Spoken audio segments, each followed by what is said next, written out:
See you foes trying to trap me, but I don't run like a track meet. Even though I'm #1 like an athlete. And the way I maneuver around you and through you, I'm coming and I'm bound to pursue you. I'm everything that you knew of, plus more. What's in store is I'm about to get to ya. Sleepless nights, better think this twice before you step to me and come and speak with strife. There's a lesson when you breach my life. It'll be chin-checking and I'll teach you right. Plenty tried, plenty failed. Too many times I seen plenty bail. And there will be no surprise what I'm about to do when you are looking through my eyes. See many go, see many come. See that they won't bring it to me, son. Try me if you want, but won't be any fun. I'll take the challenge, I'll beat anyone. I'm the one, I'll be quite clear. Bow down to no one, I'm right here. I get it in, I don't fight fair. And guess what? I'm your worst nightmare. Cause I ain't taking no losses. And I don't even care what the cost is. Are you prepared for the forces I'm about to bring? Cause I'm the boss of all bosses. I penetrate your thoughts and fill them with doubt. You gon' feel where I'm coming and feel what I'm about. If they come in with the drama, I'm wheeling them out. Cause I ain't about to have somebody here stealing my clout. I keep my friends close, enemies closer. Cause that's the way it is and the way it's supposed to be. Anybody can see there's only room for one, and that one is me. Plenty tried, plenty failed. Too many times I seen plenty bail. And there will be no surprise what I'm about to do when you are looking through my eyes. See many go, see many come. See that they won't bring it to me, son. Try me if you want, but won't be any fun. I'll take the challenge, I'll beat anyone. I'm the one, I'll be quite clear. Bow down to no one, I'm right here. I get it in, I don't fight fair. And guess what? I'm your worst nightmare. I'm your worst nightmare. Are you prepared? I'm your worst nightmare. I know you're scared. I'm your worst nightmare. Are you prepared? I'm your worst nightmare. I know you're scared.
Yo, what up, everybody? Welcome back into the second day here of the ESL Pro League Season 19 qualifiers. We're continuing on with Europe, of course. Maybe, if you're not quite familiar with the title, you're just tuning in. You're just hitting the ESL channel, maybe.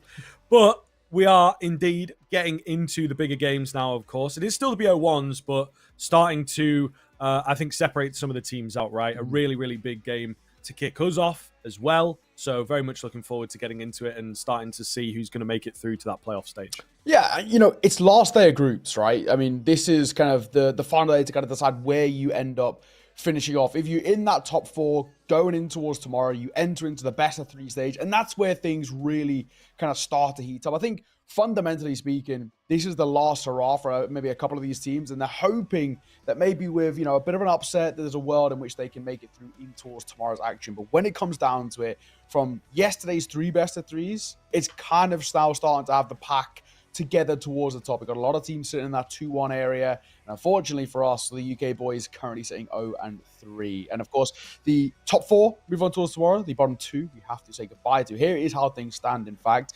Viperio from the UK, 0-3 right now. But it's not the end of the world. There is still a world. It will come down to head-to-heads and a whole lot of magic, but there's still a world in which they could make it through. Rebels Gaming Fans was 1-2, and the rest of the four teams 2-1.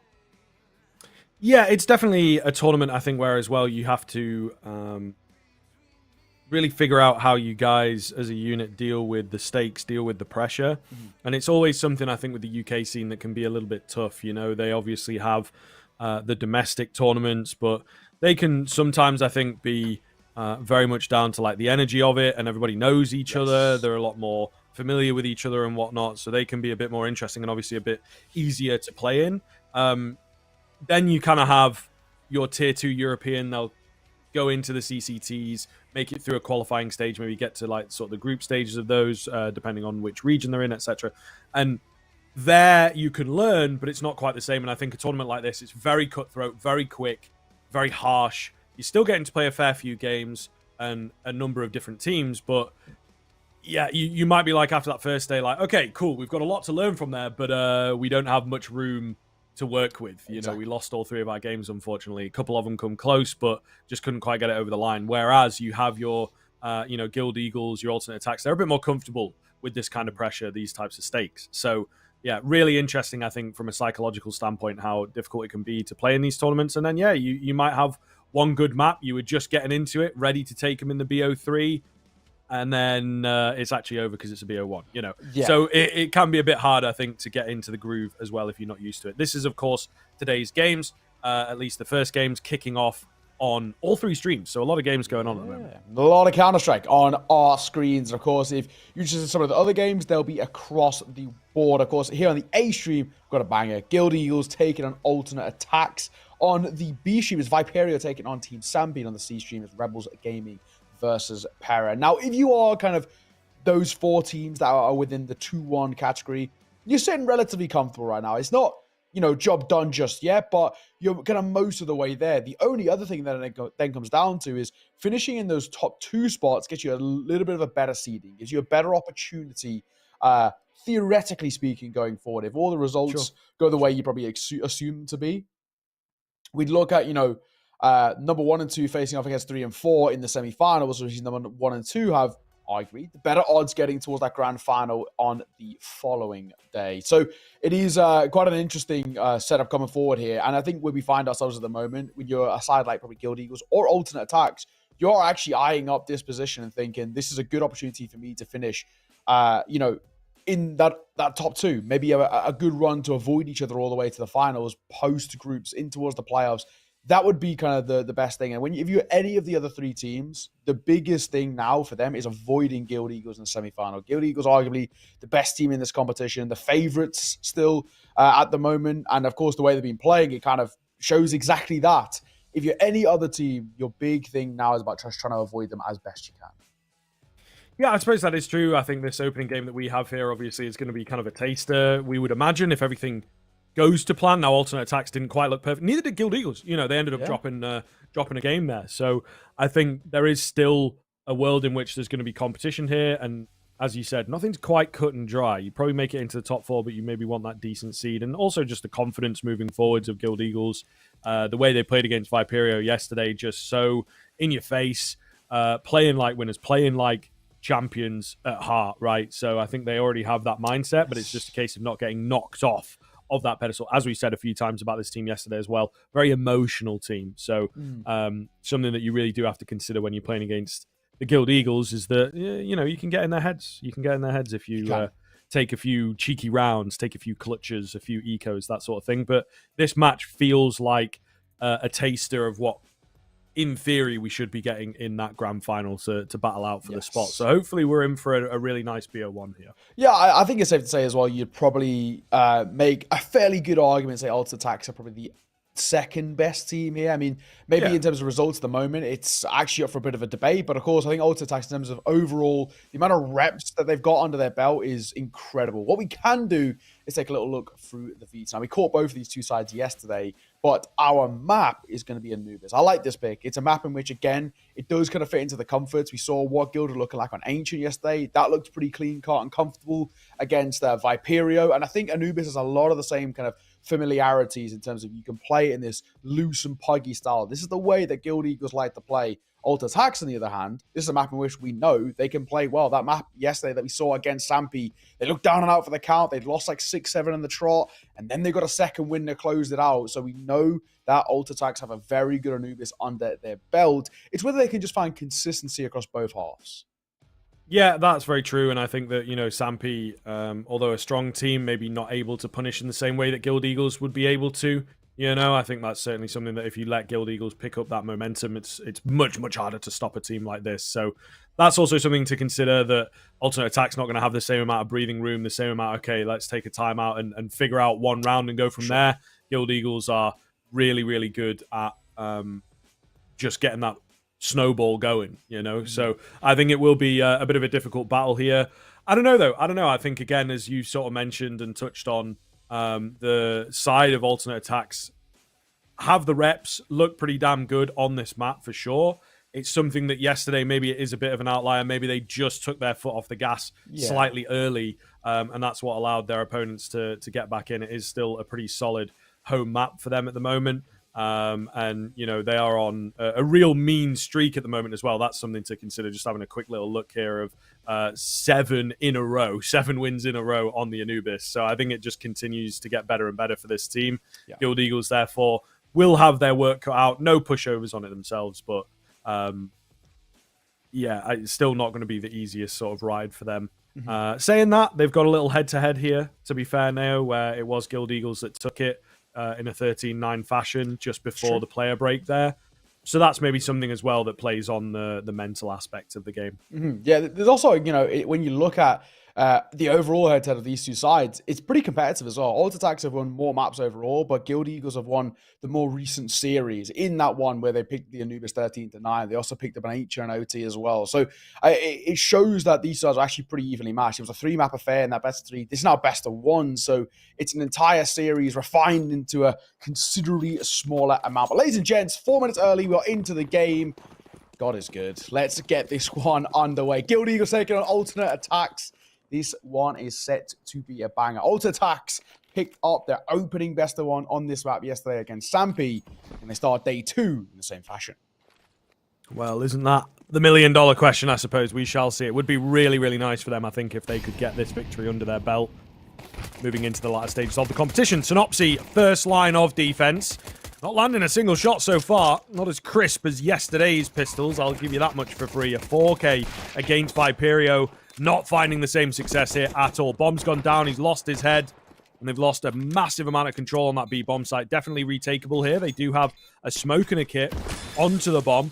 Just going to body block for this player, I think, to try and get the defuse in. It's looking pretty good, you know. It's looking very good. They're not able to find him at all inside that smoke. And team kill in there just to make things interesting. But Guild Eagles, they will nick it away with the ninja defuse. You know, a little bit chaotic, and that's sort of exactly what we expect out of this game.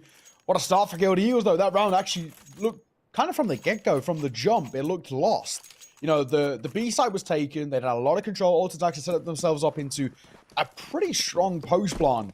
But One smoke and a diffuse kit, and a different story to be told here heading into round number 2. Guild Eagles first on the board for them. A sigh of relief as well. They will get a buyout. Both sides do, in fact. Only the singular AK in the hands of Panics. Galil's in support as well. A few M4s out. And a couple MP9s for Guild Eagles. You'd say, very generally speaking, the buy slightly better over towards that CT side. But doesn't really matter. Perks and Panics combine. Double P found in a double kill. Okay. Big deal for alternate attacks. Synopsy tries to go in to avenge his teammate. And you know what? He nearly does, but I think him going down is not worth the sort of 1.5 kills that he manages to pick up there. Nobody left on B, of course. So, yeah, this round is looking pretty open now. Pretty open indeed. Yeah, I think they're just going to save. It's a case of if they come A, we'll battle, but if they go B, there's not much we can do. So alternate attack's really nice round. Just, touch and go. Work off some early pickups. Play Guild Eagles at their own game. Matching the aggression. And they win out the fight. So I think CT sidewise, we might not see as much aggression in the near future.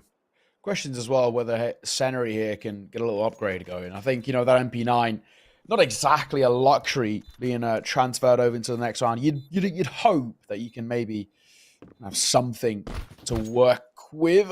God, he's does get a cross, he does get a Galil, so it's it's a minor upgrade, but you'll take him all the same. Is he ultra attack, so tying up the score line? I feel like Orzek and Perks have to hightail a little bit. That bomb radius is pretty extensive on the map. That'll be the round done and dusted. Now, all tied square, Guild Eagles scratching their heads a little bit in terms of what their response is going to look like. They don't have the funds to kind of full buy, but they have to force buy. They're in double eco territories. They have to go for an investment in some way. It's just, what do they pick up? And Flatcho's going to wield the Galil. Senary going to opt for just a 5-7. And Synopsy and Rigon got to try and accumulate some level of a buy together between the two of them. So an MP9 is wielded alongside that saved M4. It's okay. It's not exactly healthy.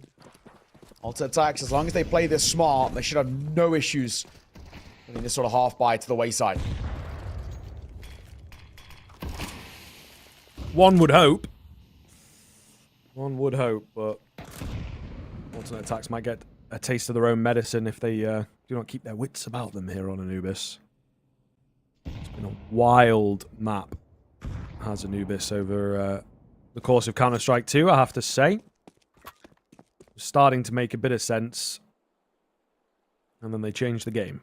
So I just feel since the flip over, there's been something in the water, something in the air.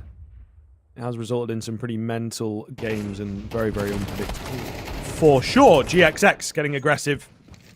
Finds the first pickup. They try and also make some noise outside of B main. But nothing quite happens for the Guild Eagles. A 1-for-1, however, you've lost a decent weapon there, and Rigon very low indeed. Down he goes. Looking pretty good here for alternate attacks. Yeah, shouldn't have too much of an issue on the tail end of this round. 35 seconds, though. They do need to make a little move. They could be potentially caught off guard. They need to be slightly careful. Either way, Panics leaving the charge. Senary tries to turn, tries to fall away. Isn't able to do so, and now they can just pounce on towards the A site. Nobody home. And a free bomb plant to come through. The M4 and the Galil saved once again. Alternate attacks slowly but surely just pulling further and further away. So pretty simple, pretty easy. No real issues being had by any sort of a world here. Maybe it's a world in which is a call for a hunt as well. There's a bit of cash left in hand for the alternate attacks boys, so they could maybe go poking and prodding. The only thing is they don't really want to drop an AK over towards Guild Eagles. Not at this time. Not when they are in, well, essentially complete control of this game. A second on the board. However, Guild Eagles forced to just save. Now, a bit of a change has got to come through here for the CT side. It's not working. They do keep trying to get a little bit of aggro, trying to take these fights kind of to the face of ult attacks, and they're always ready. Good, even nice little double in that round. You've already seen a couple of moments of brilliance. Alternate attacks, it seems like they're a very well-rehearsed side at the moment. They know kind of everything the Guild Eagles are trying to throw at them.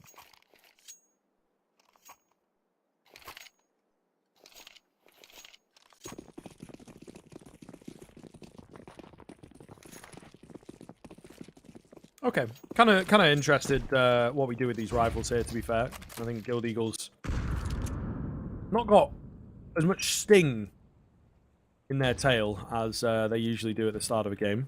So alternate attacks do very well to keep them at bay, as it were. Minute and 30 left on the clock. I think the German majority not really sure what to expect here. Whether it is a buy, whether it is an eco. They're just taking it nice and slow. A bit of information gathering on this. Ooh, in towards the A-bomb site. Looking good. Solid stuff. Just GXX remaining with this rifle then. And that will be a pretty clean one once again from alternate attacks. Yeah, no real issues. Simple, effective. Honestly, kind of expected as well. GXX, he'll keep hold of the AK. Well, hopefully, at the very least. And well, for now, this round won't really amount to all too much. We didn't expect it to be perfectly honest. This next round out for Guild Eagles has to be pretty damn emphatic. They're going to have a buy coming out. There is an opportunity here for an AWP out in play as well. So for GXX, he can try and wield one. Maybe try and put a bit of pressure on towards the alternate attacks boys who, so far, it's been pretty comfortable. Very few casualties round upon round. They're surviving the majority of them really easily. And you can already start to see the confidence and, you know, even the stability of that economy starting to really build up on that T side. No real issues being had in. With Anubis being traditionally seen as one of the most T-sided maps in the pool right now, actually very important for alternate attacks. Just have all of this early success. It does also make you think as well, if the pistol had gone the way it looked like it was intended to, how one-sided would this game really look? Either way, the AWP side in play, as we mentioned, for GXX. It's an opportunity, maybe. Make something work with it. At the moment, their alternate attacks, they haven't really looked too pressured. Guild Eagles need just a little bit more from them. We'll see. I mean, this is as good a round as any, right? They are obviously on the strong buy here, so hoping to see step up, at least in the competition. It has been all about alternate attacks since that second round. A little bit of action towards the dark area, but no fights as yet. Again, a very tentative kind of round, just trading of utility here. Nothing too substantial as yet. Nobody even really taking a fight, let alone winning one.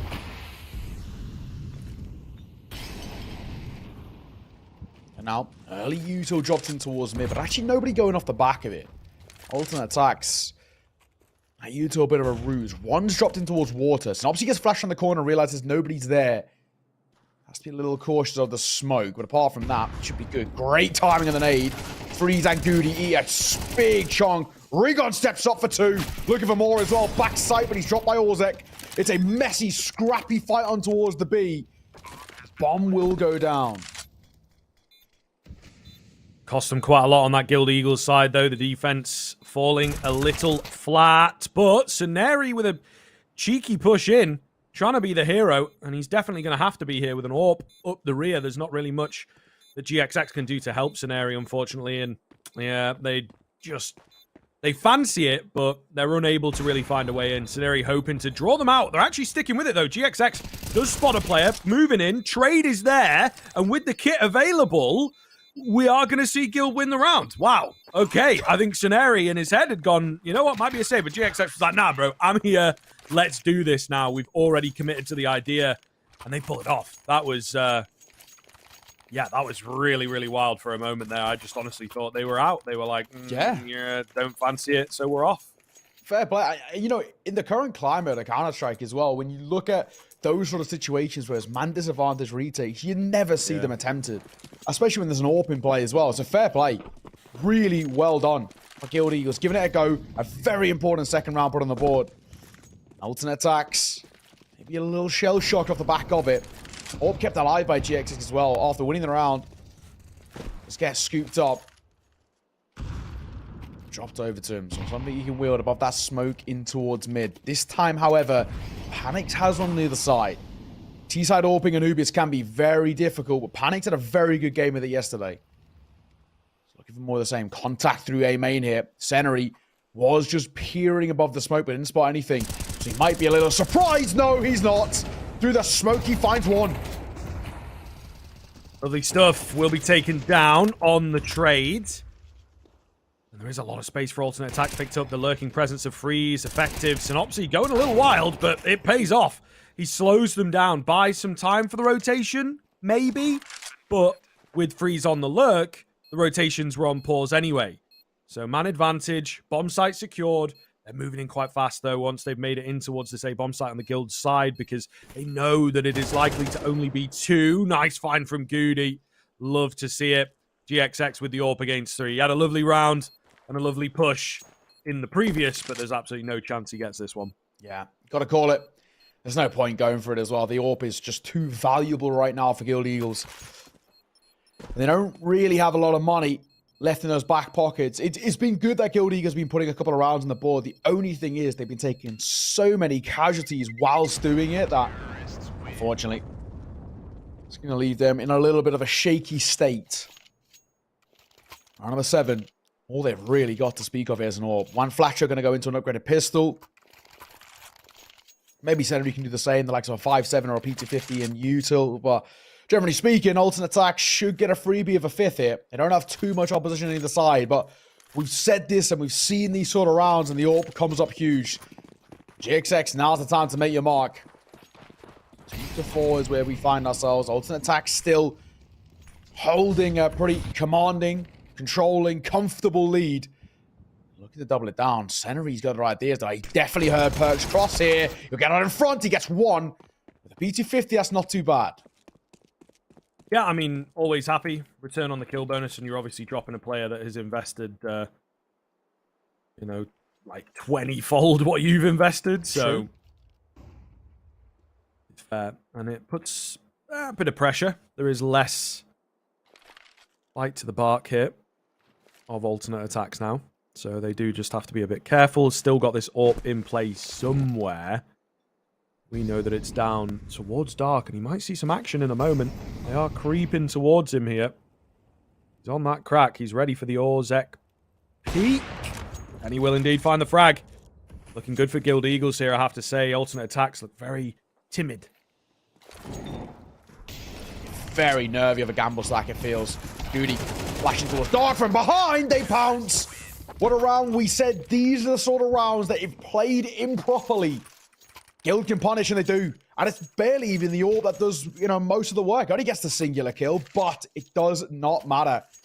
Guild Eagles make a singular AWP, and a few upgraded pistols work in their favor. And alternate attacks, such a nervy round from them. So unconfident in terms of what they were trying to do. They had no idea where to go. They were so wary of a gamble stack. And it overtook them just playing a normal round. If they played that normally, they would have had no problems. Yeah. Now Guild Eagles left in a double AWP, which isn't the worst thing on CT side. Snopsy, playing man that smoke. Freeze gonna spam. He gets pretty damn close. Just get a tag as well. Oh, and the kill. There it is. Must have heard a little bit of something. Synopsy didn't really know where to go, and of course, straight bullet to the cranium is potentially one of the worst ways to go. GXX back with a trade, does pick up Freeze. So getting a little curious. Whoa, one Fletcher with an aggressive swing. Finds the kill while full blind from his own flash. What is going on there? That is a Guild Eagles play if ever I've seen it, for sure. They're back down to a 3 versus 3 here. Minute left on the clock. It's an advantage, slim, for alternate attacks. They move in towards this B-bomb site scenario, and GXX combining to try and pull this round back in the favor of the CT side. They're going to have to look for a reposition over towards Dark. So much utility, been used to keep them at bay. So, yeah, they're just fully changing up their spot. GXX makes the noise. Really feeling it. Knees spotted, and GXX takes him. Lovely opening frag into the 2 versus 2. Now just panics. There's not a lot of time left on this bomb. Is the one thing that he does have in his favor. Molotov coming round. Not sure what good that is going to do for him. He's going to get the flash in. Convinced that on it. He can't stop the diffuser, though. He thought it was planted better for him. I think maybe a bit of miscommunication with the plant there for sure, because his timing on finding the guy, if it was planted default, pretty good, but the bomb was round the corner. So, and he really did not consider that fact. Yeah, we've got a game on our hands here as well. Guild Eagles tying this one up. They've made some level of a conversation to be had here. I think for alternate attacks, moments of doubt that seem to be creeping into their mind is it's actually costing them. This is where you have to be very careful. On a map which is traditionally seen as one of the more, or probably the most, T-sided, you can't allow Guild Eagles to snowball on CT side. If they do, I mean, they're probably, of all the teams, especially in this tournament, but even when you look in kind of the broader scope of the Tier 2, Tier 1.5, Guild Eagles are one of the scariest sides on T side. That's where they do their best work. So if you allow them to snowball on the CT side, that's why I get very worried for alternate attacks, that they just will not have any sort of response. And, you know, we spoke about the win streak that they hold right now on this map. It's up in the air at the moment. Looking a little rough around the edges. Still early doors. Round number 9 begins. There's a full investment coming through from alternate attacks, but not exactly a comfortable one. Double Mac 10 coming through. Double Galil to support as well. So as an investment, yes. Comfortable, not so much. I guess the head armor as well. The Mac 10 should have no issues. And even Guild Eagles, traditionally on the CT side, wouldn't need to buy head armor. They realize one flasher for one. Make that 2. Perks will follow 6 feet under. And he's looking for more scalps to find, but Orzek can answer back. My goodness, what a mess of a round. It's just about in favor of the Guild Eagles, but they have lost control of the site, albeit briefly by the looks of things. All coming in together, though. This could get messy. Surely 2 of them at least spotted there. Galil unable to connect, and Freeze thought he'd found that frag. And he was a dead man regardless. The numbers working in favor of Guild Eagles as they take the lead for the first time in a long time. Yeah, needed. Really good to see as well. I mean, those sort of rounds, you've got to make sure that these, you know, slightly janky buys don't find success, because we saw what happens on the flip side. When alternate attacks lost against that solo warp buy, how much momentum it cost them. Being shell-shocked off the back of that can really have a bit of a long-lasting effect. Guild Eagles don't have the same issue. 5-4. Solo AK in the hands of Orzek. One of the more experienced men over towards alternate attacks, been with the squad for 2 years. Show what he can do. It'll come over. Goody going to be the stability in the boost. Triple boost, in fact. Good nade, though. Good nade. A lot of damage. Frag found. GXX could be under pressure, but he falls away well. Does well to survive, to be fair. It looked like there was maybe going to be some trouble coming his way. Alternate attacks. Just really trying to prod and poke. Panics has got the AK. Probably needs that to make its way into the hands of an armored player. However, he finds a kill with it, so what do I know? Either way, looking pretty good here for Guild Eagles as they retain the advantage. You know, weaker weaponry. Freeze through the smoke finds Juan, however. This has gotten a little bit freaky. Man advantage back in their favor. Still, 3 is a far weaker defense, as you can see, all split across the map. And if you think about it, wherever they go, it is a 2v1.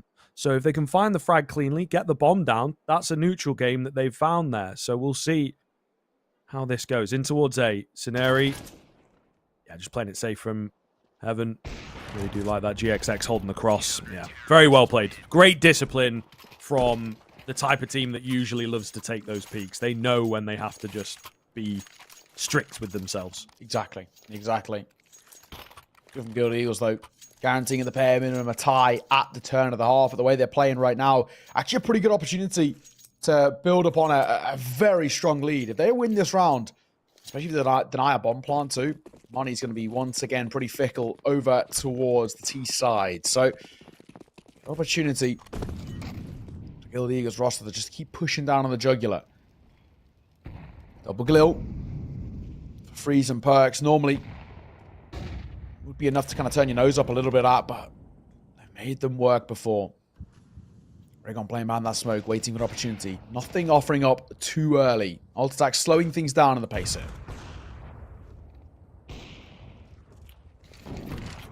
Yeah, big rounds now, isn't it, to be honest. 6 rounds on the CT side already feels pretty good. So Guild Eagles putting themselves in a nice spot for sure. Curious to see how this plays out. Goodness me, a lot of fire damage there onto both sides, it feels like. Rigon going to get taken down. And Juan Flatro, that boost, they were on it for a long time, but it pays off. Absolutely pays off. They really committed to the idea of it, and you can see it's kind of won them the round, to be honest. For now, Alter Attack's just going to ferry that bomb over towards that B site. And the remaining two, Seneri, GXX, keep hold of what they've got. Nice ideas, but unfortunately, not hitting those shots. All Zek and Perks make it look easy. 30 seconds left. The bomb will go down. Just doing some last-minute routine checks before they go for that safe plant. I say that should be that, but I mean, not so much. I mean, it's worthwhile sticking around it. Seneri does get one before he falls. He gets caught by the lurk of Freeze. And it's just GXX left. For him, he doesn't need to hunt. Keep hold of the orb. Get some money as well to drop Seneri, but he will find a couple more. So every kill that gets found now as well for Alter Attack, this is going to have a bit of an effect heading in towards that final round. Yes, they got a bomb plant. Loss bonus is still there for them, but you need to be careful. Shot comes through. He is still fighting. Over towards the A site, and he's going to find another kill. GXX is making something of this.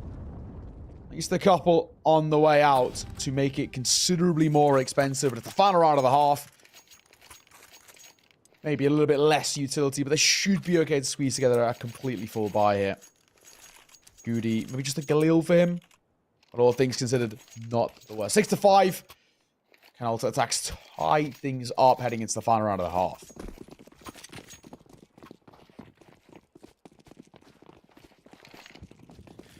$1 million question, so we'll see. Looking pretty good, I'd say, for Guild.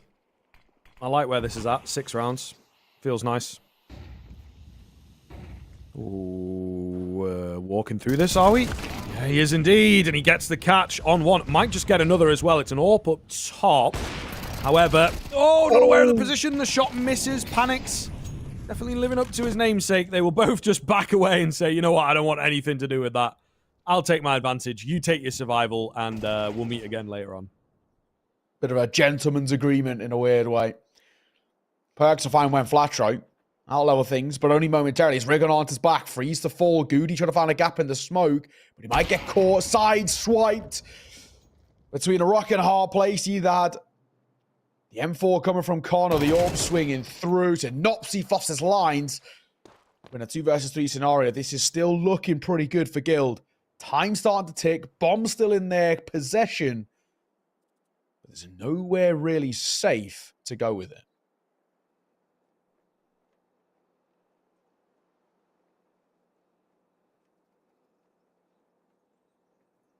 So quiet right now while they play the guessing game.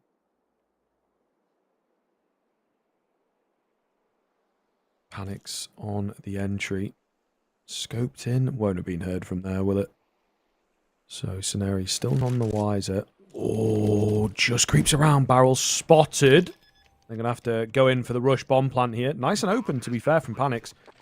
So he will get that confident plant through. We'll see how this looks. Oh, he's getting aggressive. Seneri's so ready for this. The shot lands from the AWP, but it is through the wall. Not enough damage, leaving Perks to do it all. Can't find the first, and there you have it. Guild going to find themselves 7 rounds on the CT side. That is so respectable. It looked like alternate attacks were in full control after winning the force buy in the second round, but Guild, they wrestled it back and really dished out the damage. We'll see how their T side looks after the half.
just subdivide.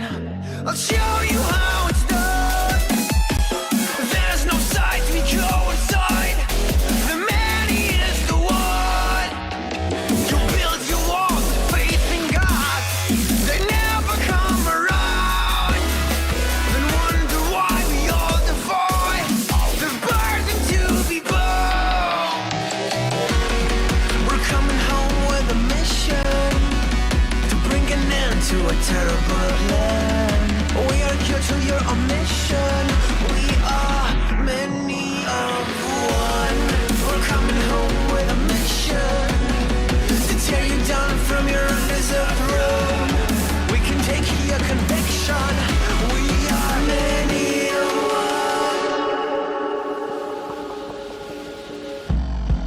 one. You may call it a virus, but we call it the antidote.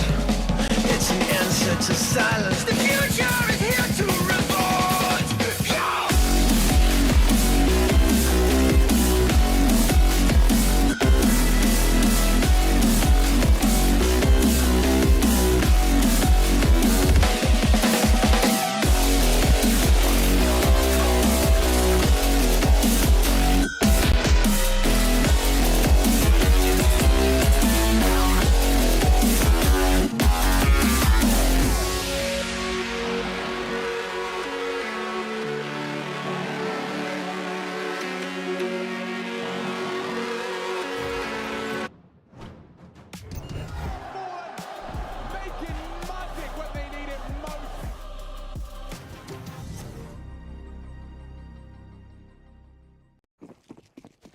Welcome back, ladies and gentlemen, into the second half pistol between Guild Eagles and Alternate Attacks.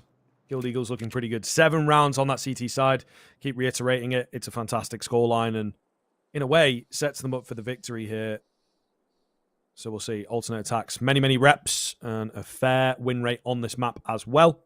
So let's see if they are made of the good stuff and can win it out in the second half. This pistol's very important. Alternate Attacks have a very good track record in terms of pistols so far this tournament, on this map specifically, bar an injured a few years earlier. The Guild Eagles can replicate a similar sort of round, get another pistol in their favor. They can start pulling further and further away. And of course, on the T side, that's where Guild Eagles do the best work. Alternate Attacks, for a multitude of reasons, but primarily just mentally speaking, winning this pistol is huge for them. Yeah, well, we'll see. The action begins as Guild Eagles get aggressive via middle. Lovely little smoke there from Panics to stop them from wrapping in towards A. He's going to follow them as well. Well read. So well read. Great round thus far from Panics as he finds that opening frag. They will reposition, taking A main. But Alternate Attacks, nice and deep over there. So Guild Eagles really being pulled pillar to post here. Struggling to find a way into the A-bomb site, but they will find it as Perks falls. However, the defense, very ready. Freeze, timing in here for 2, or maybe should have had that second. Will be kicking himself, but they might just have done enough to keep them at bay. It's Goody finding 2 from the side. Orzek creeping round. Will be left to do it all. It's Rigon with the damage, but no frags as yet. Can he pull off the reload in time? Oh my goodness, somehow staying alive. I don't believe he's going to get this. Oh, Goody denies him in the very last second with the 11 HP frag. Goodness gracious, that was nearly masterful from Rigon. Just carnage, pure carnage on towards the A site. But it's an incredibly important pistol round coming through for Alternate Attacks. They needed that so desperately. And by taking it, now a conversation to be had here. Bomb plant does allow Guild Eagles to go into a force buy, something in which they have a fair decent amount of success on so far in this best of 1. Alternate Attacks. A full buy. It's a slightly loose term. Got a double M4. FAMAS double MP9. GXX putting out the scout as well. He's pretty crisp with it. Now's the time to prove it. Guild Eagles. Alternate Attacks hot on their tails now. Great nade. Great swing from Senary as well. Lovely little 1-2 setup as well. They got a lot of early space looking for more scalps. But the big trade still keeps numbers in favor of Guild. Just about. Looking good. Oh, Freeze with a big frag. However, yeah, Guild feeling very comfortable right now. A lovely rotation around here from Ozek, but rotation's only half the game. Molotov goes in, splits them apart. They're going to go through it. Oh, and he does pick up 2, leaving it in the 1 versus 1 for GXX. Maybe a little overzealous from the Guild Eagles. The bomb plant is indeed going to happen. But Freeze with only 20 HP. He needs a miracle. He really does. He needs to catch GXX looking the wrong way. Maybe with the long flank out through B main, he might just get that. I think GXX is hidden away in towards Glyphs, though, isn't he? There's no way that he can be spotted coming round this corner. So Freeze has to go to him on only 20 HP. It's really not ideal. He guesses wrong, and now GXX will know where he's at, and he's just not considered the angle at all. It's a bit of work for GXX, but he still finds it, and a force buy win for Guild. He said, big round to be taken there. It looked a little up in the air when they make their way on towards that B side. They fall through the Molotov as well, but thankfully it's okay. Early trades in towards the round really locked things in place there for Guild Eagles. Now, in terms of by winning that, put a lot of pressure on towards alternate attacks. They're in double eco territory, so they're going to have to force buy in towards round number 15. Not a pretty position to be in, though. Just that singular MP9 and a few upgraded pistols is all they can bring to the table. However, we saw alternate attacks fail to I guess, see off one of these sort of low-buy rounds. Guild Eagles might be met with a similar plague.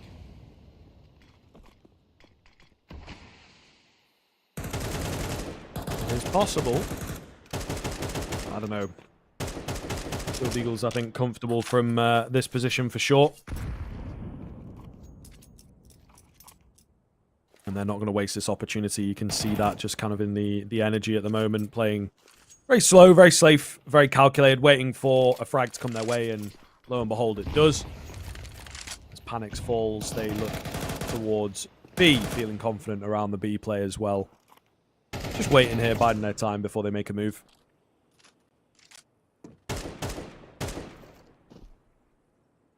GXX and Co. behind that smoke. Will be probably a little bit of a fight here on towards B. But fundamentally speaking, the rifles should win out every day of the week. Molotov towards Black Plat. Also get close to 5-7. Udi actually in the CZ to find 1. Thankfully, only. Bit of team damage, but they do have the sight. They should get a plant down momentarily. But MP9 range beat out against AK. I was looking for a second scout. Oh, GXX, big find.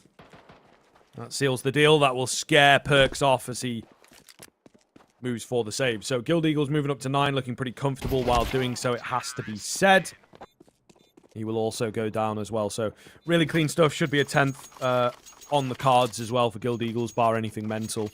And that really puts the pressure on alternate attacks to turn this game around. They did do that against Sampy, but that was via the T side, wasn't it? So I think my money's still on Guild Eagles here. Yeah, I think you're right. I think at the moment this is kind of at the moment under the grasp of Guild Eagles. See this one off. They should get double digits here, no issues. And you already had that sort of kind of a deficit for alternate attacks. The mental really starts to play on you a little bit. It's a fighting towards mid. I don't know, just the way of Synopsy and Juan Flatcher. Synopsy with 4. Juan Flatcher sees one off himself. A very simple round, all things considered. 10-6 for Guild Eagles. Pretty decent position to be in. They're 4 rounds ahead of their opponents. They're 3 rounds away from going 4-1, or 3-1, may I say, in their standings, which would be huge. They're more or less locking in the fact that they will make it in towards the top 4. Sort of already kind of there, but you just want to have that under lock and key as early as. We're very close now.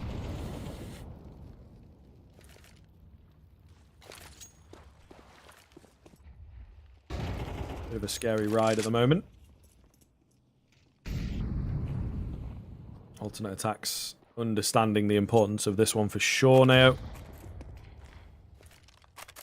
And they're not really wasting any time trying to find ways into this round. Guild Eagles, slow creep though. Slow creep up dark. Definitely an interesting move. Just contacting out onto B. Seems to be working thus far. Ozek staying alive behind the pillar, but for how much longer, right? Yeah, it's so low after his first exchange. 3 versus 3 definitely is doable on the move back in. I like the look for alternate attacks. They're here quite quickly, but I just don't think they were expecting that at all. Caught completely with their pants down. Now, though, as well, few of alternate attacks. Questions whether they give this a go. They are, and it's working. Perks and Panics combining. Scenery still uncleared. Swing on the corner. Messy spray as well. Damage, no frag. Looking to try and swing out and find one. He will tap on towards the bomb. No time anymore for Perks. He may get the kill, but it will not make a difference. Guild Eagles inch closer to the finish line. 11 for them. Yes, Perks stays alive. All 5 are found. And an AK scooped up as well. It's a silver lining, but what is a pretty dark situation at the moment. Alternate attacks, not a lot of life left in this game. Yeah. Creeping away from them, isn't it? Creeping and slipping. Slowly but surely. And they know that. I mean, a last chance saloon with this round for sure. I think if 12 drops this early on into the scoreline, then it just feels inevitable that it will be over. So hopefully we get to see some competition from them. The battle for survival ongoing and perhaps never ending for alternate attacks, in fact. But stranger things always happen in Counter-Strike, that is for damn sure. We'll see if they can hold the line here or not. Well, Scenery in the charge here. First contact probably going to be taken by him. We have the right idea, just going to fall away off the back of it. In a fair decent amount of damage being dealt through mid as well. Nades are okay. Freeze took a hefty tag earlier. He's forced to just fall further and further away. They might not expect one Fletcher up close here. That's very true. Yeah, and he does get the catch onto one at the very least. It's not huge, but it's enough to run rampant and just confuse the squad. That's pretty huge, though, from Juan Flatro. Double spray down, ends the round, and starts to hammer this one home, to be honest. Feels like the hard work is done for Guild Eagles as number 12, just touching distance. Pretty simple as well. It's a contact play through mid. Easy, efficient. Goody. We'll get one, a consolation, a potential upgrade as well. Whether he keeps hold of it might be a different story, but there's just no money left in their back pockets. We'll get another, so at the very least, you're not doing something there for the stats. Goody's making a decent attempt here. This might be his last ride. He's heard both. Hang on, no! Not like this for Goody. One tap towards GXX. He should have gone for it. He doesn't know how low Juan Flatcho actually is, but my God, that could be a nice ace. I mean, an ace with quite literally 0 impact. He only gets 4 anyway. Will still need 12-6. Guild at 1 round away from the best of 1 going in their favor. Money's not great. Alt attacks. They're going into a double or a shotgun. XM's coming out for Perks and Freeze here. Support that. Get our AK AWP that Panics has in hand. Now or never, though. 4 chips to the middle of felt for alternate attacks. Nothing left to lose with the backs against the wall. Can they stay alive? Guild Eagles, too strong. Just going to soar away to a 3-1 scoreline in the groups.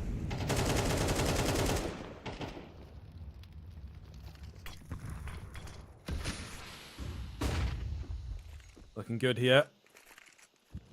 There's Freeze holding up close. We love an auto shotgun from that angle for sure. Definitely curious to see what he can get done with it at this point. Oh, it's a nice little flash, you know. He might make a move off of it, but no. Give the space back. Synopsy. Clean frag. What are they doing with it, though? It's Freeze him from behind. He does get taken down. Oh my God, this is all over the place, but Guild in the chaos have found themselves a 4 versus 2 now. I think they will really fancy their chances from here, to be honest. Looking very good indeed. You know, you've got an AWP, not the ideal weapon. And then you've got another auto shotgun, also not the ideal weapon. Panics goes down after a missed shot. And Mr. Perks, to do it all, has to be a hero. We'll see. Can he get it done? In for one.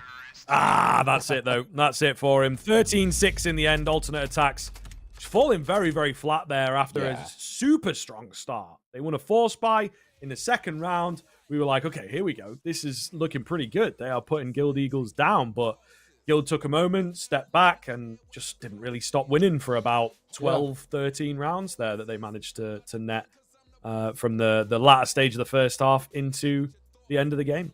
And we said it, right? You can't allow a side like Guild Eagles to spiral and to snowball in that sort of fashion on a CT side. If they're doing it on the T side, it's somewhat expected on Anubis, but the fact that they built up such a repertoire in that first half, it very seamlessly transitioned in towards the second. Ultimax just didn't seem to have an answer for them, especially when they went into CT side. There was just no way of stopping the kind of the barrage that Guild Eagles can bring to a game. And, you know, of course, you got Guild Eagles out sitting 3-1. It's very comfortable for them. They've more or less locked in that we get kind of guaranteeing a semi-final spot heading in towards tomorrow. It's now coming down to, can they go 4-1, lock in, kind of top of the group, and maybe have a bit more of a kind of that preferential seeding. But all things considered, Guild Eagles showing why they are the most feared team at the moment in this group. And, you know, Ultra Attacks, who argue meant to be one of the closest matches to them, barely even scratched the surface, dude. Yeah, pretty incredible, to be fair. I think we'll see how things look moving into the BO3s, but for me, I'm quite confident in where Guild Eagles are at. We figured that game would be a bit more competitive for them, but as said, once they get going, once they find a groove, as it were, they're very, very hard to stop. And we just saw little flashes as well, where it's like, sure, they have this aggressive style and this unpredictable style, but they do know that. They do recognize that. It's not the only way that they can play the game. They have the odd round where they go slow, or the odd moment where they're disciplined and they make a key point out of being disciplined when you expect them to repeat you, but they don't. And it's, you know, for a teammate to come in, we saw that a few times, particularly on the defense. So they really are tightening up their game. There's a clear way that they like to play, but they're able to play that because their fundamentals are so good. Their communication is so good. So, yeah, we're loving what we're seeing from Guild Eagles, to be fair. It was a rough time, I think, for Bad News Eagles, right? Prior to being picked up, they were on a pretty rough streak, but it seems since getting the org behind them that has given them the new lease on life that they were looking for so long, of course. Yeah. It took them a long time to get an org sorted. So really cool to see. Hopefully it keeps up in the BO3s. Yeah, absolutely. And of course, just before I guess we head on towards a break, we can check in with some of the other scores. Para currently 10-7 up against Rebels. Para looking pretty damn, well, perilous, I guess you could say. But there is a bit of a surprise or a shock to some. Viperio are 12-2 up against Stampy. So Viperio's first win is looking pretty likely, and we're not biased. We're from the United Kingdom, so we've got to support the boys. It's a small chit. Listen, man, I want a team that's not doing so well to win. It's for the competition. Yeah, I love an underdog story. What can I say? Either way, let's just wait for us on to a break. When we are back, we've got our second and final best of one of the day here on the A stream. If you're you know, it's going to be an extended wait, so if you want to go check out the B and C stream, B stream's still going. It seems pretty competitive there. C stream, that Stampy Viperio game might actually already be done. Who knows? But sit tight. We'll see you all in just a little bit.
it up.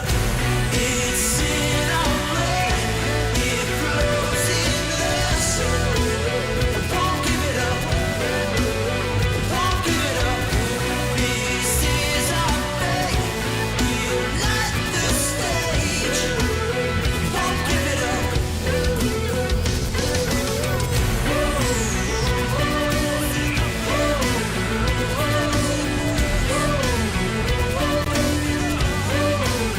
Won't give it up.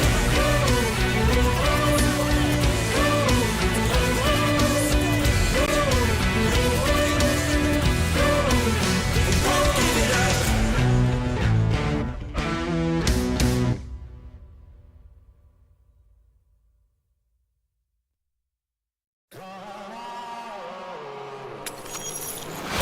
Stones in a helpful hand, broken bones in a bloodstained flag. Open road and nomadic plans.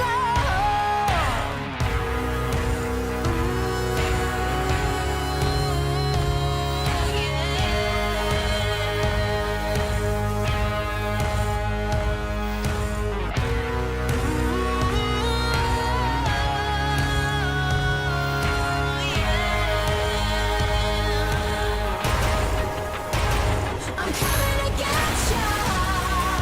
I'm coming to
look divine. I'll show you how it's done. There's no sight we go inside. The man, he is the one.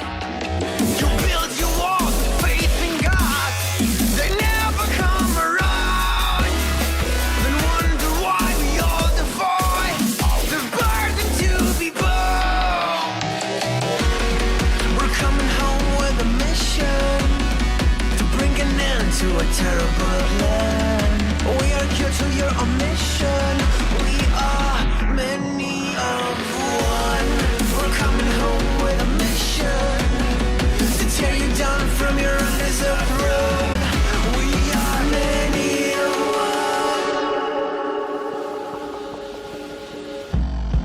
one. You may call it a virus, but we call it the antidote. It's an answer to silence. The future is here to revolt. Go!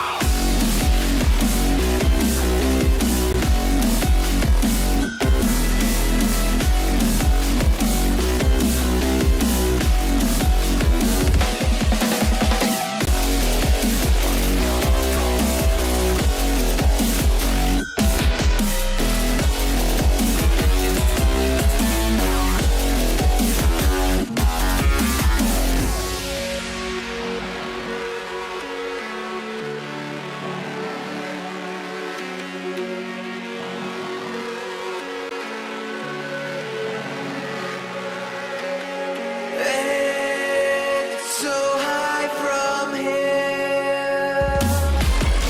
You can see the world as we are, insistent to be smooth.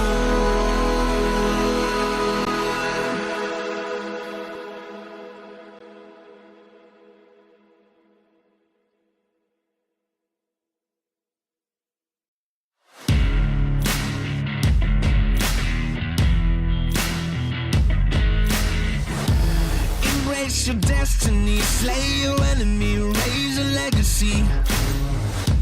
No more apologies, trust your abilities, gather the energies. Pull yourself back together and staying off track forever. Child of the nation, go seek redemption, time for salvation. Today is meant to be day of victory, time for history. Reverse the tendency, fight the entropy, channel your rivalry. You're praying for fortune to come. You're hearing the sound of the drums. It's too late to backtrack, get back your back now. Keep your feet on the road and stand up. You've got what it takes to fight back. Don't stop until you black out, out, out, out. Stand up, up. You've got what it takes to fight back, back. Don't stop until Two angles and twist remains supreme. He can still sing it. He can still. Oh no, Val, they've done it. Robbed. Absolutely robbed. Balls of steel.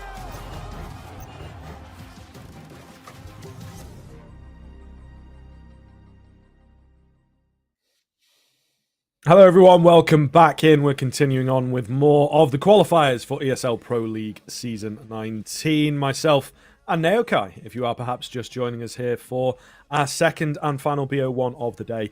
A pretty nice opening game.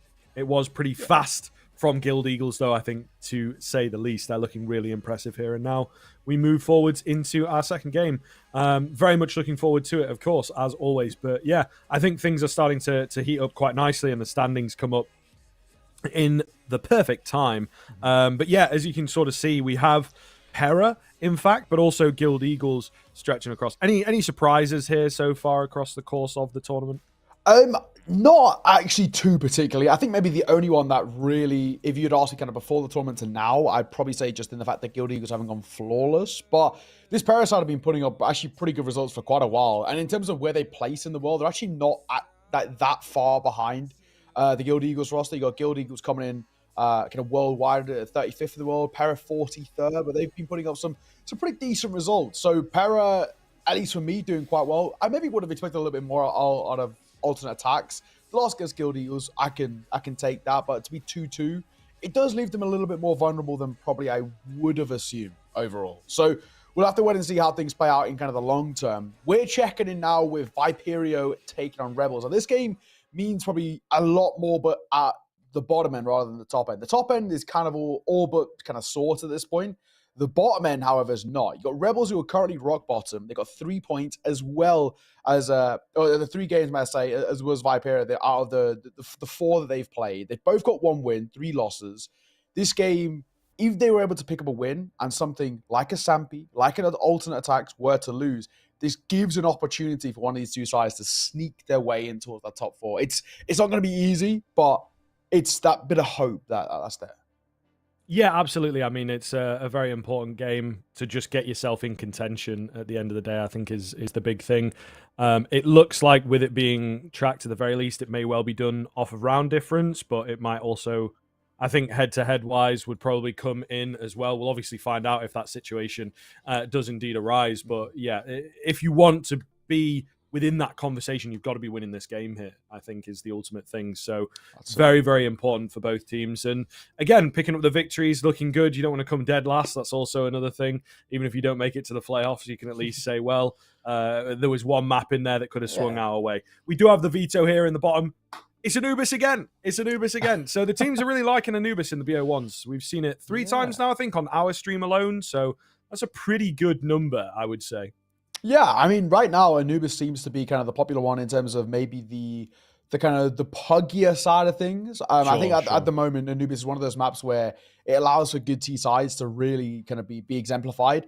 At the moment, however, I think a lot of the conversation that we've seen so far about Anubis, we saw just as we've in our previous game with alternate attacks, a lot of it comes out to the CT side, though. If you can't put up a stable CT side, it's quite concerning. This should be very interesting. Rebels have kind of a point to prove this core of this roster under Orcs, where in last season's ESL Pro League, they kind of snuck their way in, where for Viperio, this is kind of a new look team. This is one of their first tournaments of this roster, this core that have come through. And basically, it's about proving what that they can bring to the table. I'm interested to see how much time they've had to really kind of delve into the map pool and really look at what they can bring to the table. But I'm hoping to see something special out of the Viperio boys, basically in what could potentially be their last game. If it is going to be the last game for one of these, well, it definitely is for one of these 2 sides, but potentially even both, why not go over bang?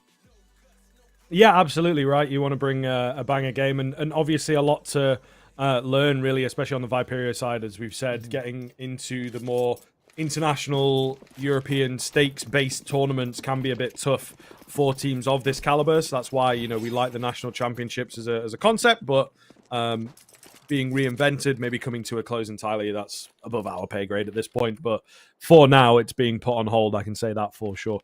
Rebels, meanwhile, I maybe expected them to do a little better in the ECLs. And as you say, creeping into Pro League and whatnot, they have looked relatively good. So the fact that they're down here towards the bottom is somewhat of a surprise. Lovely opener for Regan. Casey trying to trade things back up, but it's just not quite enough.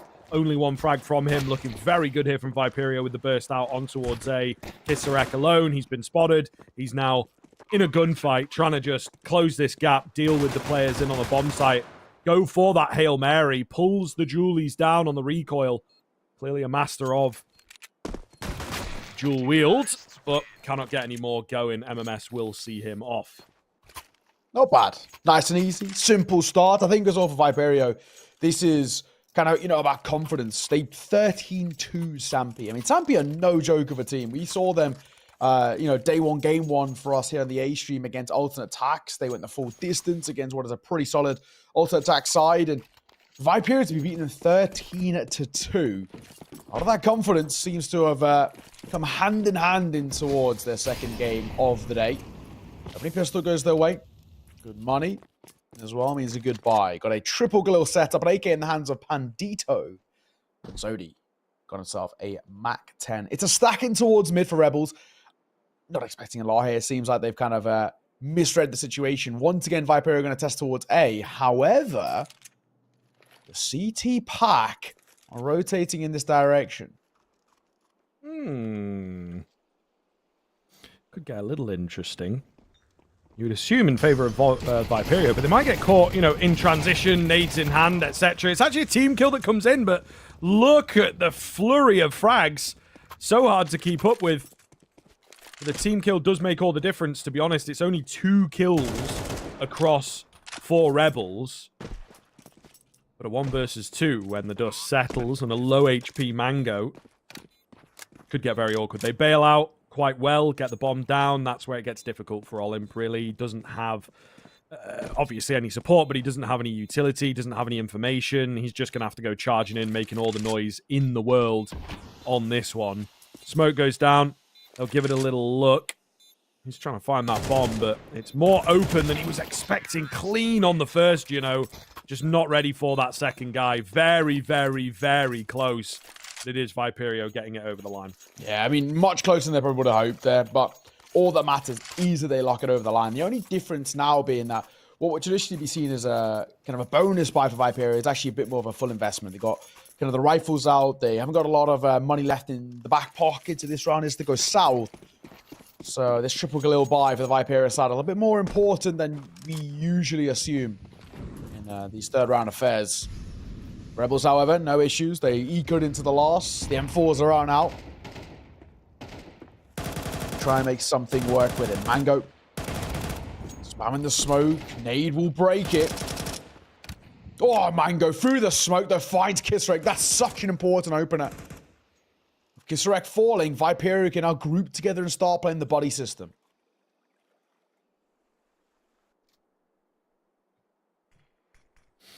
It's pretty big. It's pretty big for Viperio setting the tone early on in this game. Then they are, for me, looking a lot more confident, a lot more comfortable. We caught them in their second game. It was against Guild Eagles. That's rough, isn't it? That is rough. So, and they still, you know, there were moments where it looked like they had energy. I think one of the big things with a team like Viperio is they just have to make sure that they keep this kind of success up. Pandito will find another frag. So looking very good in this round, but I'll actually pull off of the A hit, thinking twice about it. Zodi answers back on towards Flay, keeping the numbers in favor here, Viperio. For Rebels, the remaining 2.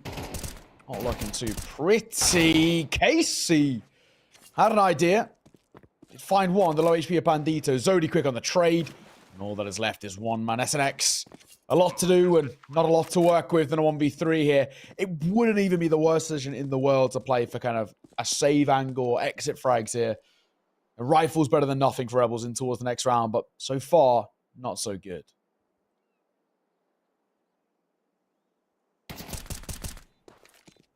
SNX sticking around. He's kind of leery for a fight, apparently, but they're not going to give it to him. They actually do need to hold on to some rifles, obviously, with how close the previous round came, so they have to play it smart on this Viperio side of things. Regan will go down.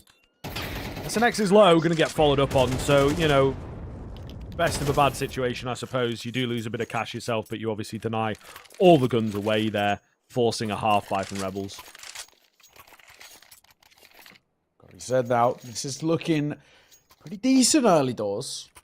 Rebels side, I wouldn't mind a pause somewhat early. We spoke a little bit about this yesterday, of course, with their new coach, Sparrow. Man with a lot of experience under his belt, playing for some legendary teams, Kinguin, G2, AGO, 9, etc., etc., etc. A lot of experience. All I'm going quick, making a lot of noise. They'll hear all of this. Viperio know they've pushed through main. That was not quiet in the slightest. He somehow gets away with one. SNX, not quite as lucky. Definitely an interesting kind of move. I suppose Rebels, you know, they are on that looser round, so... Ooh, neither here nor there. Smoke, not a brick wall, of course, remember. Casey goes straight through it, finds himself a kill, but still looking good. Viperio holding the line, remaining confident, not rushing the bomb plant, you know, just waiting to see how Rebels will respond. Still got a minute left, you know? Take your time if you need to and just sort of bait them out, confuse them a bit. You can see Flay although only on the USP, has started to back off towards B. So we're now a bit more confident in the A plant. Flay's just going to hold on to his chest armor, I guess. There's not really anything you can do, is there, with 14 health, so it's fair enough. 4 rounds in a row for Viperio, then. I'm liking what I'm seeing. For now, it has to be said that Viperio not breaking too much of a sweat in the early part of this game. You have to give it the caveat, of course, this being the T-side of Anubis, a map traditionally seen as T-sided. Rebels aren't really showing up so far, and in what potentially could be the last hurrah for them. They've got to try and find a little bit of form, but it's not to be at the tail end of round number 4. Zodi will see it off. The flawless start continues. Viperio absolutely flying today. ESL Pro League quals, may I say. 13-2 earlier against Sampi.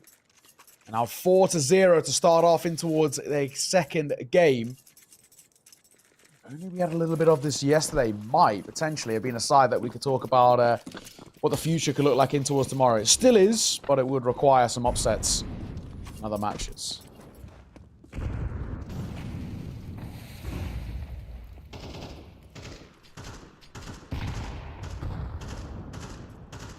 Spamming away here.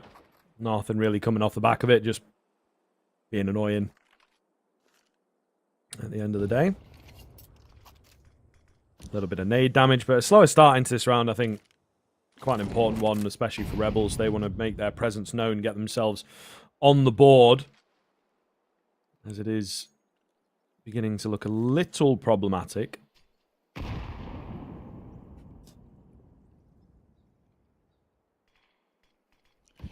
Mighty quiet. Mid-round. That's an X up close, Zodi. Waiting for an overextension. Not a lot being offered up just yet, though. As the Molotov comes through, Casey forced further back on towards the B site. Ready now. This starting to look pretty good. Viperio going to get a decent amount of map control. With 40 seconds, they now mollied, may I say, on a B. As that forced them away, SNX pounces, finds one, but traded quickly. Looking good. Keeping it together here on the Viperio side of things, but they're moving in towards the A bomb site. Pretty well defended. Got an AWP to get through as well. Flay with a nasty, nasty shot. Mango trying to get the trade out, but Flay on the AWP is running rampant right now. They know that there's some presence in towards middle. MMS with a slow move does get one, but, you know, what can he really do without the support? And Viperio, they will fall flat. Beautiful round from Flay on the 3-piece. Well. Needed. Rebels absolutely had to get it off the mark sooner rather than later. That'll help. A little bit of confidence to speak of. Starts to have some sort of a conversation about how they get back into this game. Viperio going to call for a pretty early attack pause. I mean, I guess their money has taken a bit of a knock, so I don't mind this.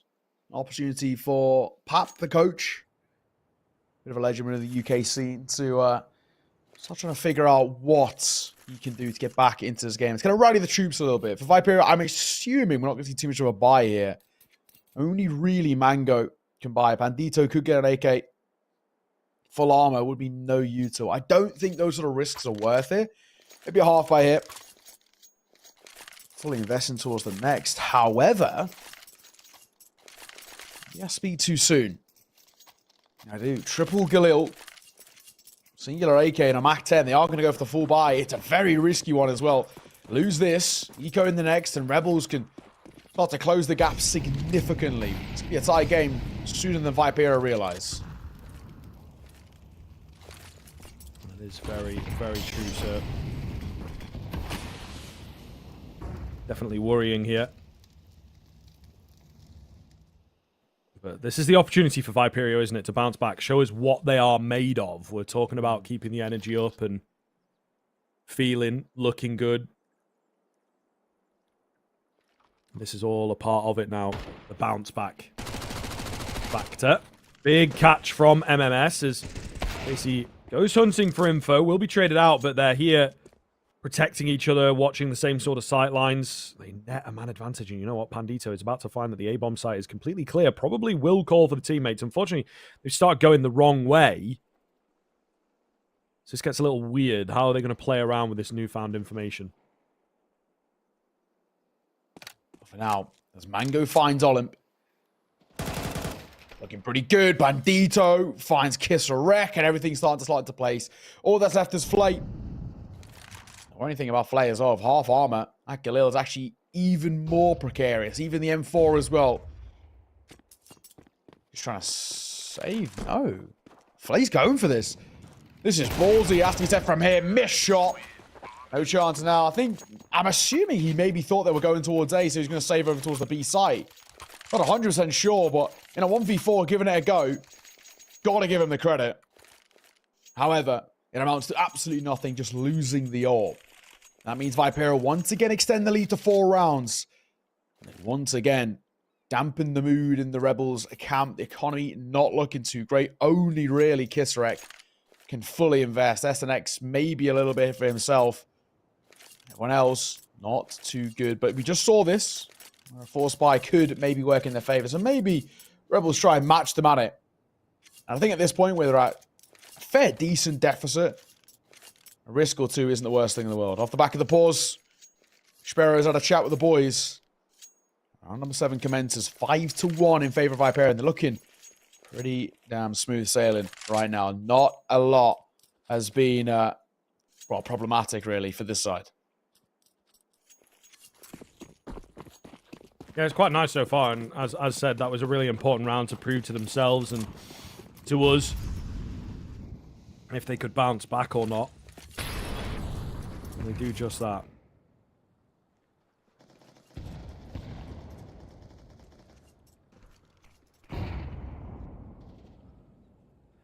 Pretty nasty way to get themselves back in the lead for Viperio, looking like they should be able to find a 6th here as Kisarek is the first to fall. Nothing coming for Rebels thus far.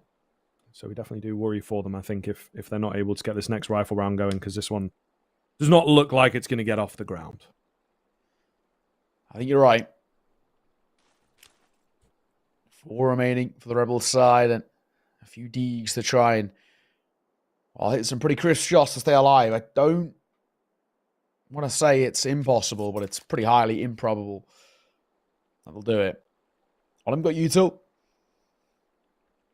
If he sees contact, he'll drop it, try and fall back towards the site, but realistically, as Casey is going to be out of a world of trouble in a second. Molotov on the corner. You're going to have to be pushed out in front of it as well. Toes are tickling in the flames. Not the welcome greeting he wanted towards the A site. There's more time for the rotations to come through. Flay sitting in the smoke too. Oh my goodness, getting a little wacky out here. Oh, big shot from SNX. That's really going to throw a spanner in the works. Flay strikes, finds one, looking for a stronger weapon. Can't make it work, unfortunately. Does actually manage to get another one. It's all going to be down to SNX. He's 3 HP, though, dog. If he pulls this off, I really would eat my shoes. Not going to happen for him as Viperio once again weather the storm. But we've had some pretty tight rounds here. Yeah, I think probably closer than really Viperio won. But fundamentally speaking, it doesn't really matter at this stage. Now a 6-1 scoreline. Viperio just kind of rocking and rolling with the punches. Rebels not looking too good right now. It has been a shaky one, to say the least. This is a map as well for the Rebel side. They've played twice, once within this qualifier. And they lost 13-8. Last time they played before that against 9 Pandas, tail end of the year. Lost 13-9. You have to get a win on HLTV on Anubis, and unfortunately it's showing. Viperio, much cleaner in their actions. More precise in terms of what the playstyles are trying to accumulate to. Molotov in the corner is really good here. Molotov forces the AWP forward. Flay, as he burns, he falls away. But decent damage being done early doors to Casey, Flay, and Kisarek. Yeah, again, a great start for Viperio, looking better and better as the rounds go on, to be honest with you. So, what can Viperio get done from here? Zodi is patient, going to pay off. Wins the fight easily against SNX, who went digging to try and get something done in the round, get it kick-started. Unfortunately, ends up under the ground.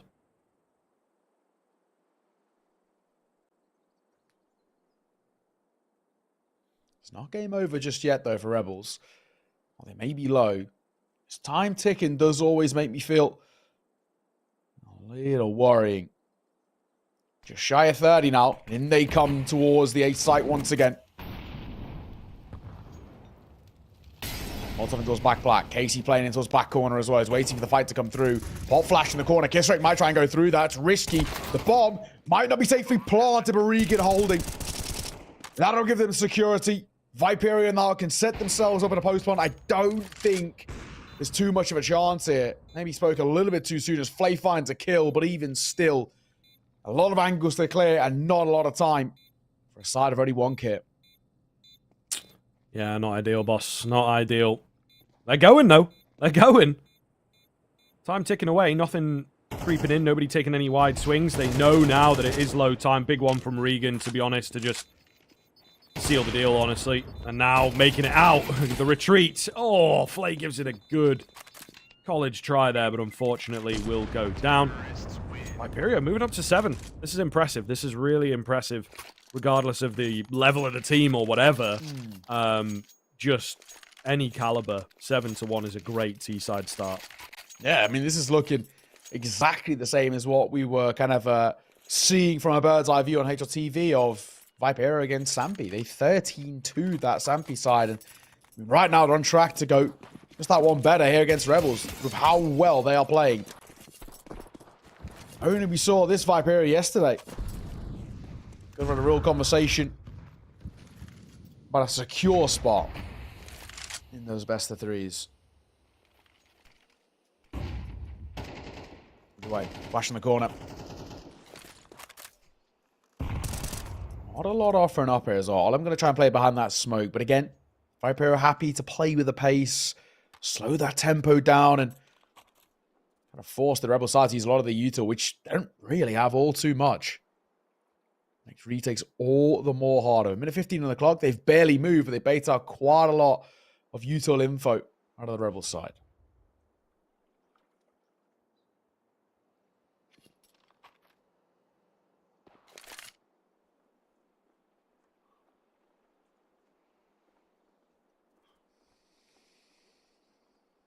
Very quiet round here. With 50 seconds left on the clock, Viperio have hardly made a squeak. Getting into position around A, though. Utility raining on in. They will quickly follow up behind it. We've flashed off the entries for now, so putting the brakes on ever so slightly. But deep mid control, they're ready here for that first strike to come in. It's Mango that was digging for a frag. He does indeed find it. And a perfect take from Viperio. Wow, it does not get much better than that, folks. Let me tell you. Playing brilliant Counter-Strike right now. Oh, they want more. Like sharks, they smell blood in the water, and they're just making sure that nobody survives. Flay, all that's left, the AWP. And even then, it might not be too luxurious of an ending for them in terms of that save. The save is the best they get in this round as well. Viperio are going to extend the lead. 7 rounds, 8-1 as a scoreline. A commendable lead being put up here by a UK organisation. UK Premiership winners doing exactly what we sort of hoped in our considerably biased views. No complaints at all. No complaints.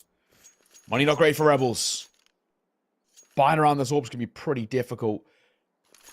Maybe a half buy in towards the next, a full buy after. It's a little weird. No, it looks like they're going to go the other way. Full buy in towards this round. If things go south, they eco the penultimate and buy last.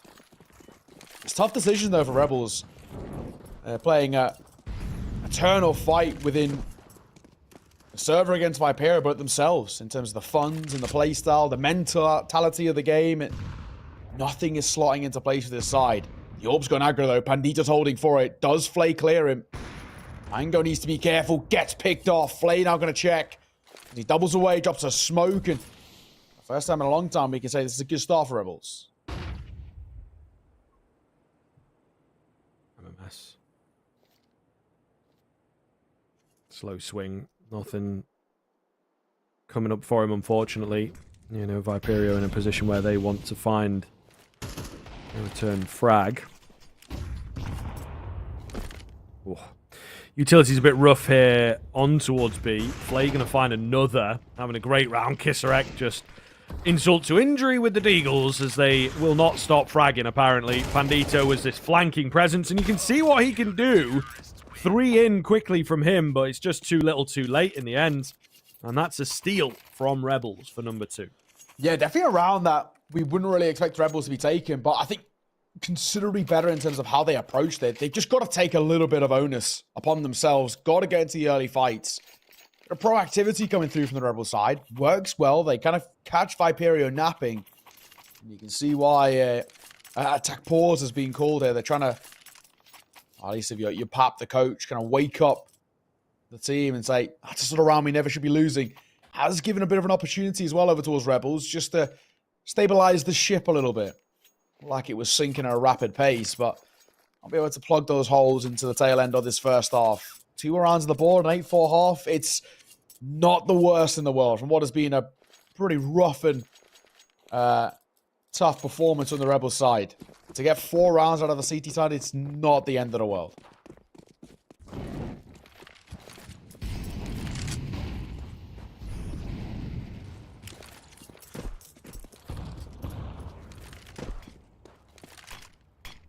Early utility here, but Viperio definitely knocked a little, I think it is safe to say.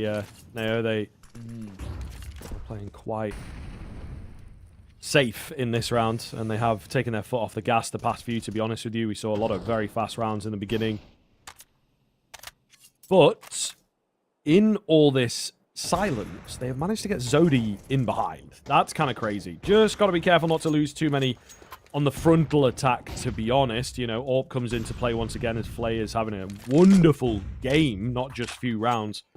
The highest fragger on the server right now. But yeah, this position for Zodi is really interesting, really useful as well. And honestly, I think completely overlooked. SNX a little curious and just catches the perfect timing on Zodi. That's so unlucky. If he wasn't crouched, I think he has a much better chance at finding that frag. Secondary AWP chiming in. Rebels have woken up here. Oh, they have. Flawless round to see off a third in their favor. And now, like we said, they can at least steady the ship a little bit. There is a buy to be had in the Viperio. It's not exactly pretty. Mango and MMS not doing too well in terms of the cash. So they're left with just the pistols in towards round number 12. There is at least something to be said here about Rebels at the tail end. 8-4 would be okay. They get a pistol. They can start pushing towards like an 8-6 scoreline. Before you know it, it's game absolutely on. I think it also shows why Viperio were calling for those what looked like pretty early tack pauses, you know, losing around and calling a pause, but they know how important it is. Mango flying around the corner with the Tech 9, however. SNX caught, shocked, deer in headlights, fluffs his lines. Here's the opener. Wouldn't this be a massive thing, mate? Wouldn't this be a massive thing? We'll see. They're going in fast. Flay's here, though. And look at him go, man. He's so crisp right now. They're unable to deal with him. They're going to smoke him off and say, you know what? You can have that area. We'll maybe check somewhere else.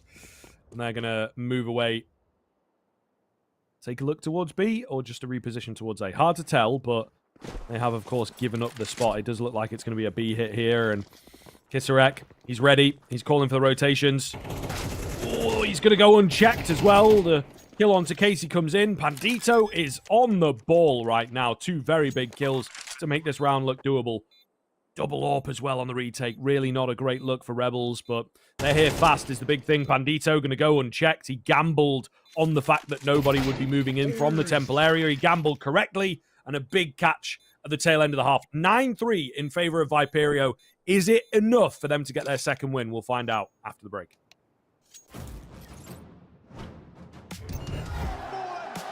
Making magic when they need it most.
Hello, everybody. Welcome back into the action here. Viperio looking to swiftly clean up Rebels and get themselves in contention for a playoff spot. Rebels, meanwhile, it's a battle for survival, right? If they lose this one, they are absolutely locked in to not make it through to those semi-finals and potentially Pro League in the end. A quick play out on towards A here. Through middle. Pandito in behind the pillar, looking good on the Julies, of course. Not the guy you want to meet. Not the guy with 16 kills already moving through into the second half. And the Julies, and the armor, and the headshots to go with. Absolutely wonderful stuff. A lovely pick from SNX, but it is all in vain. Viperio hit double digits, nice and quick. Pandito is a different beast right now. 19-7 off the back of that 3K in the pistol. That was so well played from him. Very, very aggro, getting in their face. I mean, basically giving no room to even think of your Rebels. At a 10-3 scoreline, you surely can't start to make conversations at all about a way back in. Rebels, I mean, unfortunately, with no bomb plum, he's no buy here. Viperio should get an 11th. That's them 2 rounds away from the best of one in their favor. Molotov aptly timed here, and MMS can start to isolate the fight to the MP9. Really easily done, it has to be said. They tried to go quick towards B, and, well, Marco had other ideas. Molly comes down, MP9 finds a couple, and Rebels are forced just running around the map.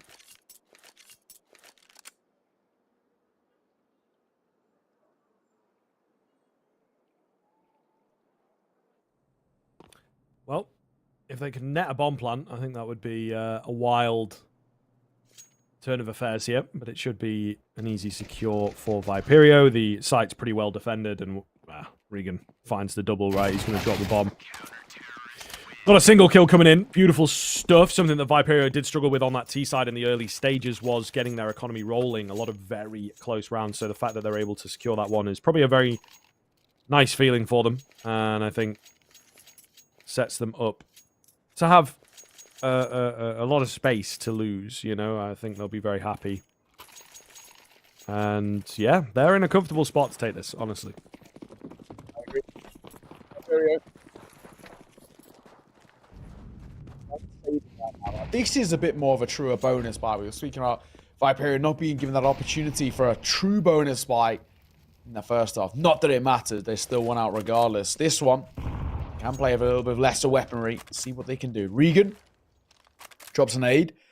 Now, well, it did barely any damage. I think maybe that 1 point of damage onto SNX could have been enough in terms of info, because the rotation's been backing over it, and they've pushed through B main already. So I think Regan alone has found out a lot. And they come through the smoke. Golem going to find the first somehow. Through that smoke, finding Regan with the MP9 up close in the molly. Not quite able to get a second. Bit mental over here. Bomb going to go down. It's definitely not secure just yet, though. Rotations will be here quite fast. MMS has got himself a flank, but it's with the MP9. Not really the ideal weapon down there. That second smoke towards connector is pretty annoying, though. So we'll see at this stage. Yeah, I think they're just going to call it and hold for the exits.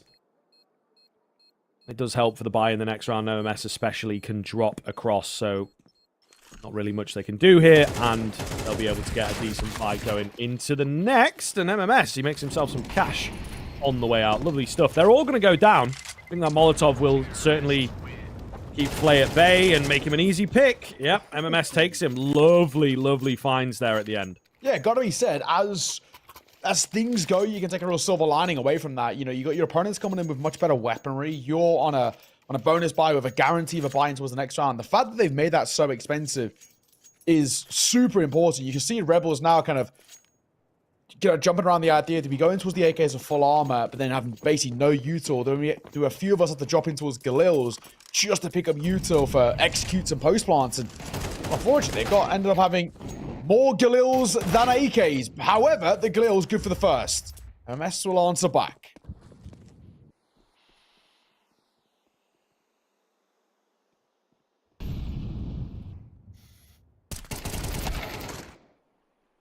Nice pickup from Casey. Rebels setting themselves off to a good start on the T side then. Regan and Mango holding together. And there you go. Nets a double kill, bringing it back down to the 2 versus 2. Bomb going to get dropped. Low HP for Casey. I like this spot here. 2, Regan getting another, and it's all going to be down to Casey, making a lot of noise. Does find the frag onto Regan. So we're resetting the game, getting that bomb down, but it's going to be hard for him, isn't it? A well-placed nade. Maybe even a strong breeze would be enough to deal with him. MMS. With the slow upswing. And, well, Casey is just not considering this position at all, to be honest with you. Is the drop going to be there? He does give it a look, but MMS takes him down.